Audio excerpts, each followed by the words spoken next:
যেইখানে মহাপ্রভু জন্মস্থান, যে বৃদ্ধা কখনো হাঁটতে পারত না, যে বৃদ্ধা কখনো চোখে দেখতে পেত না, সঙ্গে সঙ্গে লাফিয়ে পড়লেন, এই তো আমার প্রভু জন্মস্থান, এই প্রভু জন্মস্থান।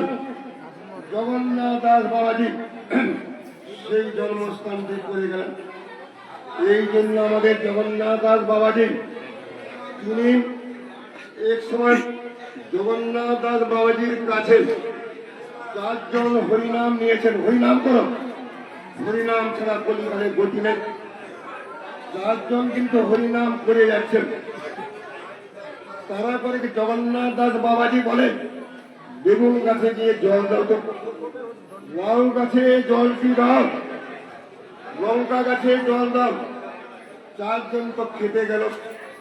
আমরা হরিভজন করতে এসেছি, আমরা কি লাউ গাছে জল দিতে এসেছি নাকি?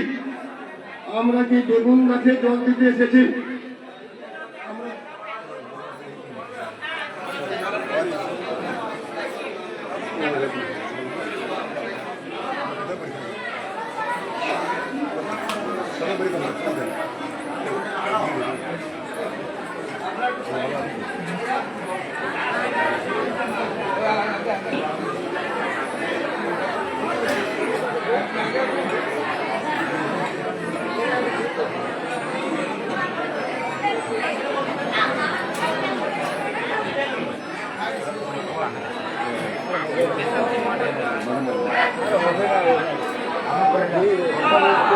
হরে কৃষ্ণ।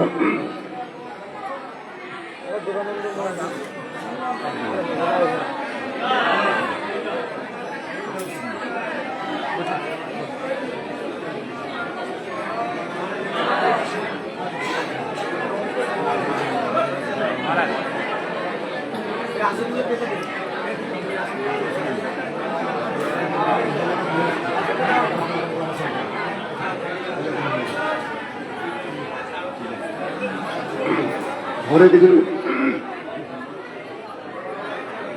জগন্নাথ দাস বাবাজি মহারাজ তিনি বলেন কি বেগুন গাছে জল দেবে, আর আমরা তো হরিনাম করতে এসেছি, আমরা কি বেগুন গাছে জল দেওয়ার জন্য এসেছি নাকি? আমরা স্বয়ং সপ্তম গোস্বামী ভক্তি বিনোদ ঠাকুর প্রতিদিন জগন্নাথ দাস বাবাজিকে দর্শন করতে আসতেন।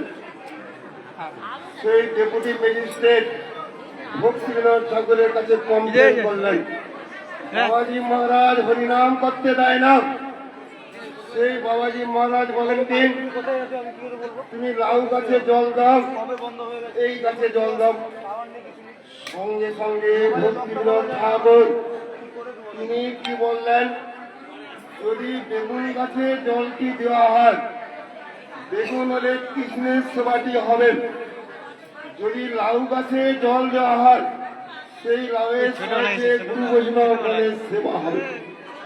গুরু বৈষ্ণবগণের কৃপাবাদ দিয়ে তখনও হরিনাম হয় না। অত শ্রীকৃষ্ণ নামাদি ন ভাবে কার্য ইন্দ্রয়ী সেবন মুখ ইত্যাদি স্বয়ং এবং স্ফুরত্তম। গোবিন্দের সেবা করতে করতে, গুরু বৈষ্ণবগণের সেবা করতে করতে আমরা হরিনামে স্ফূর্তি হবেন। বর্তমানে যুগে দেখা যায় যে রাধাকুণ্ডের মধ্যে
হরে কৃষ্ণ।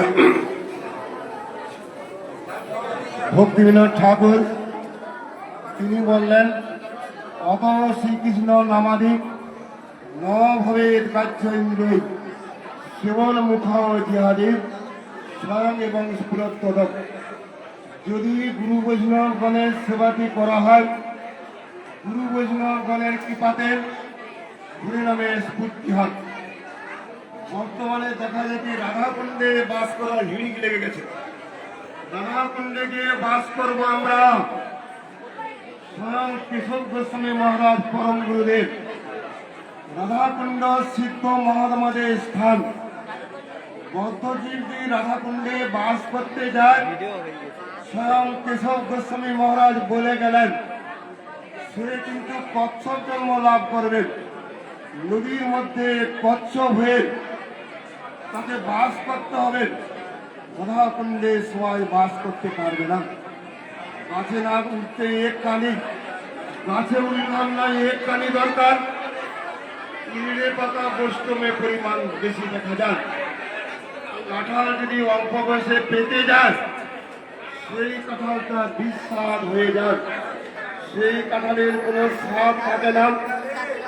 এই জন্য হরিভজন করতে করতে না করতে করতে রাধাকুণ্ডে বাস করতে চাই আমরা। স্বয়ং সিদ্ধ মহাত্মা জগন্নাথ দাস বাবাজি মহারাজ তিনি নবদ্বীপ ধামের মধ্যে বাস করতেন। এখানে এক সময় ছেলে ছোটগুলো খাওয়াচ্ছে বাবাজি মহারাজ। বাবাজি মহারাজের ব্যাগের মধ্যে পিঁয়াজ রেখে দিলেন। বাবাজি মহারাজের ব্যাগের মধ্যে রসুন রেখেছেন বাবাজি মহারাজকে ঠকানোর জন্য। বাবাজি মহারাজ, আপনি তো পেঁয়াজ খান, আমি তো রসুন খান, দেখুন আপনার ব্যাগের মধ্যে পেঁয়াজ রাখা আছে। যেই মুহূর্তে ব্যাগটি খুললেন, সেই ব্যাগ থেকে কি বেরিয়ে এলো? সুন্দর সুন্দর আপেল বেরিয়ে এলো। কোথায় গেল পেঁয়াজ? এই জগতে গাছের মধ্যে কখনো গরু উঠে না। দেখেছেন কি গরু গাছে উঠে যান? গরু কোনো কালে গাছে উঠবে না। গল্পের গরু গাছে উঠতে পারে, গল্পের মধ্যে লেখা আছে। কিন্তু অচিন্ত ক্ষমতা সম্পন্ন ভগবান কৃষ্ণ, তার যদি ইচ্ছা তিনি গরুকে গাছে উঠাতে পারবেন। সেই জন্য ভগবান, এই জন্য জগন্নাথ দাস বাবাজি মহারাজ তার 5টি কুকুর ছিল। একদিন একটা কুকুরকে লুকিয়ে দিয়েছে, প্রতিদিন মিষ্টি খাওয়াতো। এই জগতের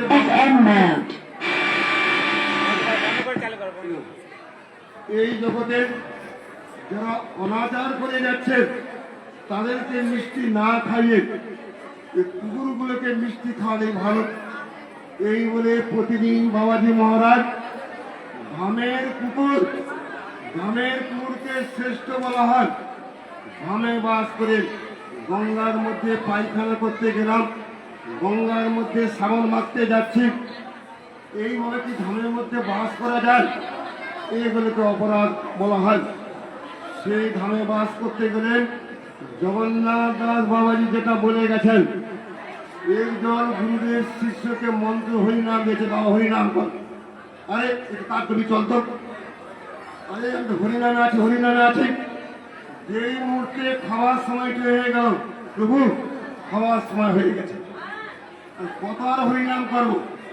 যেহেতু খাওয়ার সময় হয়ে গেছে, হরিনামটি রেখে খেতে চলে যায়। যেই মুহূর্তে সেবা কাজের কথা বলা হয়, এই জন্য গুরুবর্গরা তারা বলে গেলেন, ওলি জ্যোতিষিক বানস্পতিভূত তিমেতাতি পেশিত পেশিক চৈব সরবিদা সেবকাধম। 6 প্রকার সেবকাধনের নাম পাওয়া যায়। গুরুদেব আদেশ করার সঙ্গে সঙ্গে ভ্রমণের মতো গুনগুন গুনগুন এত সেবক থাকতে থাকতেন গুরুদেব তিনি আমাকে আদেশ করেছেন, সঙ্গে সঙ্গে গুনগুন করতে থাকেন। জ্যোতিষী সেবক গুরুদেব পাঠানোর সঙ্গে সঙ্গে ওই লোকটা বোধহয় বাড়িতে নেই, ওই লোকটি বোধহয় বাড়ির মধ্যে নাই, জ্যোতিষী সেবক বলা হয়। বান সেবক কাকে বলা হয়? গুরু বৈষ্ণব কাজ করার জন্য পাঠিয়ে দিয়েছেন, ও কিন্তু আর ঘুরে ঘুরে আসে না। যেই কাজের জন্য পাঠানো হয়েছিল ওই ব্যক্তি গল্পে মত্ত হয়ে গেল। ওখানে গিয়ে বান সেবক, স্তব্ধীভূত সেবক, কিনে কাকে পেশিত পেশিত চৈব। এই জন্য আমাদের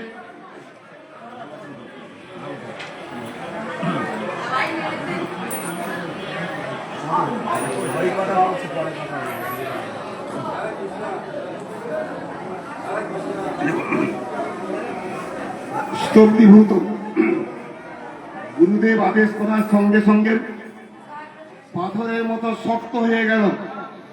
আরে গুরুদেব তো অন্যায় আদেশ করেছেন, এতগুলো সেবক আছেন, তার পরিবর্তে গুরুদেব বলছে এই কাজটা করো তো, পাথরের মতো স্তব্ধ হয়ে যায়। সেই সেবকের দ্বারা কখনো গুরু সেবা হয় না। কিনে কাকে, আমি কি একা কাজ করতে যাব নাকি? এতগুলো 50 জন 60 জন বৈষ্ণব আছেন, আমি কিন্তু একা কাজ করতে যাব না। কিনে কাকে, পেশিত পেশিক চৈব, এই 6 প্রকার সেবক কখনো হরিভজন করতে পারি না। সেই জন্য জগন্নাথ দাস বাবাজি মহারাজ বলে গেলেন, কৃষ্ণ মন্ত্র হইতে হবে সংসার মোচন, কৃষ্ণ নাম হইতে পাবে কৃষ্ণের চরণ। যদি সংসার বন্ধন ক্ষয় করতে হয়, গুরুর কাছে মন্ত্র গ্রহণ করতে হয়। গুরুর কাছে মন্ত্র গ্রহণ ব্যতীত সংসার বন্ধন ক্ষয় হবে না। যেই মুহূর্তে সংসার বন্ধন ক্ষয় হয়ে যায়, কৃষ্ণ নাম হইতে পাবে কৃষ্ণের চরণ। সেই কৃষ্ণকে লাভ করতে গেলে তাহলে কৃষ্ণ নামটি করতে হবে আমাদের। এই জন্য আমরা এখান থেকে যাবো কোথায়? নিজের ঘাট। জয় জগন্নাথ দাস বাবাজি মহারাজ কি জয়, জয় সিদ্ধ বকুল কি জয়, নদী ধাম পরিক্রমা কি জয়, পরিক্রমাকারী ভক্ত বিন্দু কি জয়, হরিনাম সংকীর্তন কি জয়, অনন্ত কোটি বৈষ্ণব বিন্দু কি জয়, সমগ্র গৌর ভক্ত বিন্দু কি জয়, গৌর প্রেমানন্দে।